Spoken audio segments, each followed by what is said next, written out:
me get this guy back out.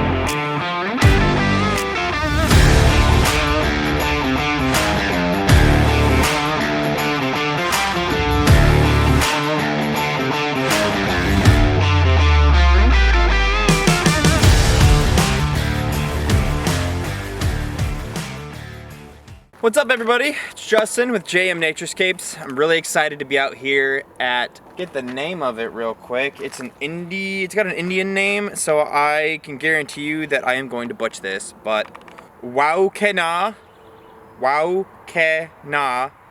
otherwise known as Erby Smith Preserve. This is over here in Fenville, Michigan, so this is gonna be between South Haven and Douglas, Saugatuck. So this is, according to light pollution maps, this is a darker Bortle 4.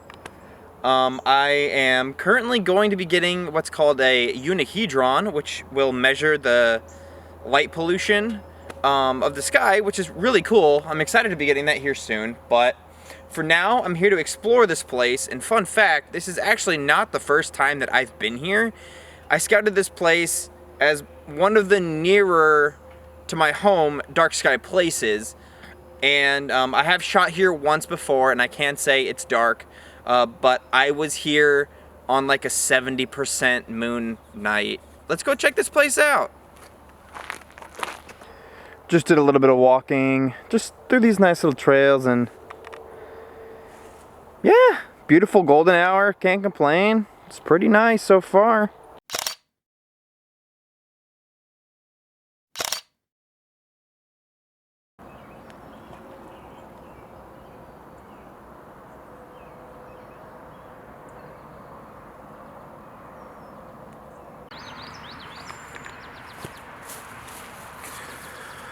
Cool, so I actually scouted out this little area here from Google Maps. There's a lot more shrubbery than I had anticipated, and I'm gonna show you this clip right here of photo pills, how I used the night AR mode to kind of see. From this particular spot right here, I'm gonna be able to see the Milky Way right through this little corridor that's kind of right over here. Let me move the tripod so you can kind of see. Right over there, there's going to be the Milky Way is going to come right up through there. So my kind of options are, I would like to do a panorama, because let me kind of explain the whole reason why I'm actually here and what I'm doing. So what I'm actually going to be doing tonight is using this Wau-Ke-Na 14mm f2.8 autofocus lens. This is my original astro lens that I've used for astrophotography. I should say that this is the second copy that I've used. The first copy I got was a lot better, but the lens I'm using right now is the Sigma 14mm 1.8. Now you might be thinking, Justin, why would you go from a 1.8 to a 2.8? And the reason is I've always used this lens at 2.8.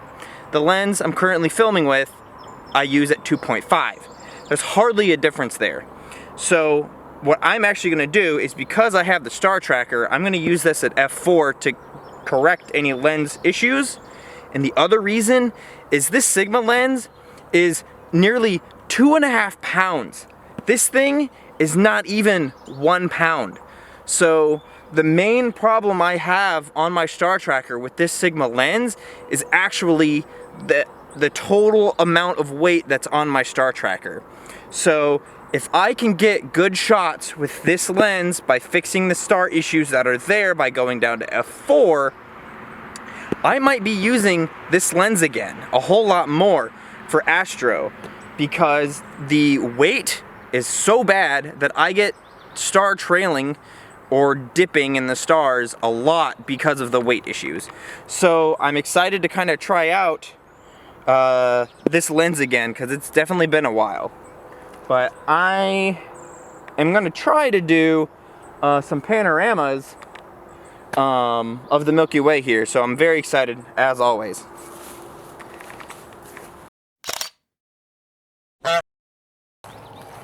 So walking around the pond, there's a couple of other great vantage points. We actually have, actually that doesn't make any sense. So it would probably be right over here is going to be where the Milky Way would be if I wanted to try to shoot from this little pond area right here behind you. But there's a, I mean, this is much nicer, as you can see, in terms of kind of a location to shoot, because it's just nice, flat, and open. If I can show you, way between those two trees over there, that's where I'll be shooting. It's really not a lot of space, and the panorama is going to get cut off quickly, but we'll see what we can do. There's a lot of other areas to explore. Well, I just caught a tick crawling up my sock, so good thing I noticed. I forgot bug spray. I should probably go check the car, but honestly I don't think I have any, so fingers crossed tonight I don't get eaten alive.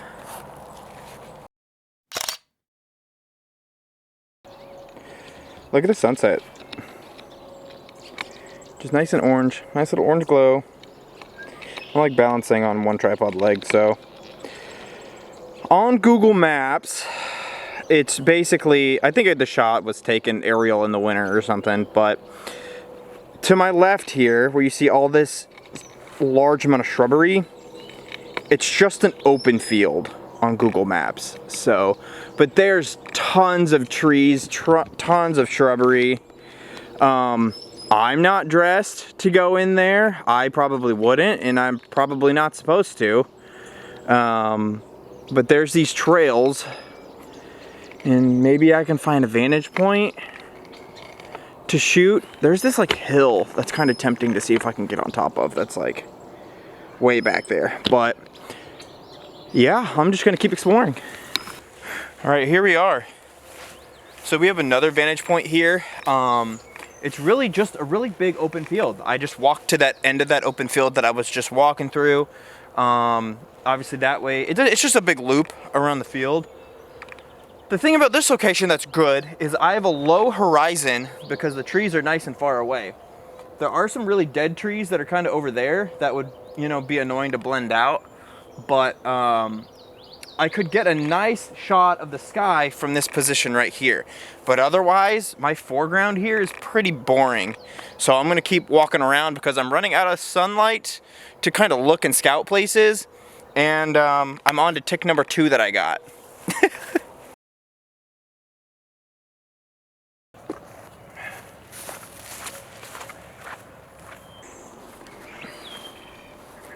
So, I actually found a good open field.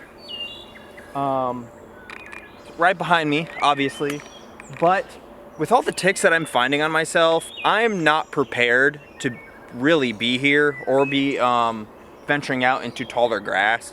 So, highly advise, you know, pants, big socks, and tape up the pants around your socks to prevent the ticks from getting into your pants. But there's tons of deer here, which is great, and it's just total wilderness, which is nice. So I'm excited for night to fall, but I think I've seen pretty much all I need, and I got some ideas. So now what I'm gonna do is I need to get back to the car to grab a couple chargers for my electronics, and I need to get my headlamp going. So let's get back over to that pond, and we're gonna start making some blue hour foreground shots.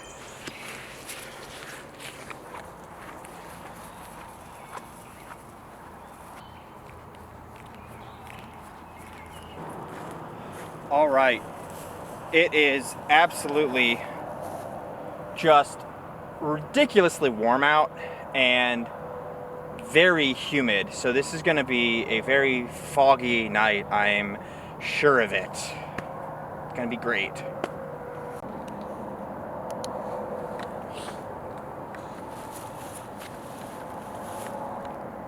Ooh, I wonder if you can see. Can you see the fog? It's really starting to come off the lake now, which is kind of cool. Also kind of not. So, I mean, look at this. It looks pretty cool to the naked eye, not gonna lie. But, basically, I have my lens warmer on, and I hope to God it's working, keeping the shots sharp, but I should probably check the lens. We are done with foreground shots. I opted to f8, And I think my shots are going to be a little dark, but I'm hoping I can bring them up in post without losing any of the blacks. But other than that, we're pretty much done with foreground. All that's left now is to set up the star tracker and get the old Wau-Ke-Na lens out and get that ready for the sky. We are about 1 hour until darkness, so I'm basically just going to get that all set up and then just kind of wait it out and maybe take some end of twilight shots just to kind of see how it does, because I would like to get everything good to go before that. So yeah, hopefully my tripod is in a good position, because looking at the North Star now, at least I think that's it, I think I should be okay with aiming my laser. Alright, let's get started. Alright, I'm all wrapped up. Sky is done. It took me over an hour to get it aligned correctly. I did use the other lens, but it looked great at 2 minutes once I got it finally aligned. The North Star was actually tucked behind the tree, so getting the laser to accurately get to Polaris was quite the challenge, to be honest. But I'm pretty cold now. I don't have a jacket, so I am gonna head back and I will explain how everything was done in the car. Surprise! We are back at the car. We are warming up, and I got the heater on full blast, defogging the car, and my feet are soaking wet from the dew on the ground. So I'm all done. Sky shots look great. There was tons of air traffic, so that was pretty annoying. The sky took me way longer than it should have. The lake is going to be super challenging because I did 16 short exposure, high ISO. And I'm going to stack all of those together to create a stacked panorama of the lake, and then I'm going to blend the lake in to the blue hour, well, I should say blue hour, but the twilight blend of the foreground that I did of the lake, and see how that goes. So this was definitely pretty annoying with the tracker, because it took me over an hour to get the tracker aligned, but once I got it all aligned, it was good. And yeah, so hopefully this shot that you're gonna see at the end of the video is absolutely worth it, because I would love for this park to become the next dark sky park in Michigan. Considering the surrounding cities, this is pretty dark. I can see the Milky Way with my naked eye. It's pretty faint, but it is there, and there's tons of stargazing to do, and the trails are easily designated, and there's lots of wildlife here as well. It's nice. Lots of field mice, tons of deer, and I saw some rabbits as well. So this image here, it is the 50mm shot at the end of the night. I really like the star on top of the tree here and the reflection. And initially I was going to do a stack of 12 to reduce the noise later, but Sequitur decided to completely erase the stars and the reflection, which was really weird. So I used Lightroom noise reduction, the denoise feature, and just did it to 50, and it looks fantastic, and I couldn't be happier. The next image here is actually a crop of the panorama, and I just wanted to focus on the core here. And of course, you get the big old panorama here. So I mentioned in the video that I was testing that Wau-Ke-Na lens at different apertures to try and fix the star issues I was having with it. So it turns out the only issues with that lens is the stretch of the stars due to the shape of the lens itself. So stopping down to f4, and I even tried f5.6, didn't do anything to fix the shape of the stars. The stars are just really stretched from the shape of the lens itself, and there's nothing that I can do about that to fix the stars. So basically what I did for this is I shrunk them by using some different Photoshop techniques to kind of help minimize the stars and keep them from being overly distracting. But otherwise, I just really quickly put this together without doing too much crazy stuff, and just some basic editing and merging the lake in and doing the panorama, and just, happy with it overall. So, thanks guys. I really appreciate you checking out this video, and I hope you look forward to the next one.